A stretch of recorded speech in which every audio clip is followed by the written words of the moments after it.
তো হ্যালো বন্ধুরা, এসআইয়ের নোটিশ আমার হাতেও চলে এসেছে। কারণ আমাকে সন্দেহজনক মনে হচ্ছে এখন সরকারের। কিসের জন্য? না, আমরা 6 ভাই বোন আমার বাবাকে দাবি করি তার জন্য। তো এই সব ধরনের কথাবার্তা কি মানা যায়? আমার সমস্ত ডকুমেন্টস ঠিক থাকার পরেও এসআইয়ের তরফ থেকে আমার প্রতি নোটিশ এসেছে, আমাকে সন্দেহজনক মনে করছে। তাই আমাকে হিয়ারিংয়ে ডাকা হয়েছে 24 তারিখে।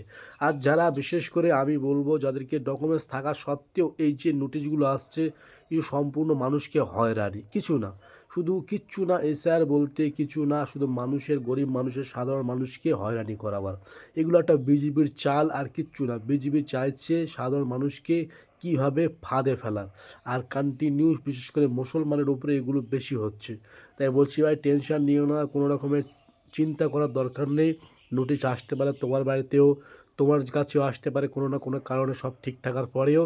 তাই যে কারণে আসছে সেই সবগুলো আরও ভালোভাবে তোমরা যুক্ত হিসাবে প্রমাণ হিসাবে নিয়ে যাও। এবং যেখানে তোমাদেরকে হিয়ারিংয়ে ডাকা হবে সেখানে যে এসআর যে ফর্মটা, এই ফর্মে যখন তোমাদেরকে ফিল আপ করা হবে, ফিল আপের পরে তোমরা অবশ্যই একটা করে স্টপ সই মেরে নেবে। যখন মারবে তোমরা ভিডিও করে নেবে। কারণ পরে হয়তো তোমাদেরকে বলা হবে তোমাদেরকে ডাকা হয়েছিল, তোমরা আসোনি, তার জন্য তোমাদের হিয়ারিং হয়নি, তোমাদেরকে বাদ দেওয়া হয়েছে, এরকম কিছু না যেন হয়।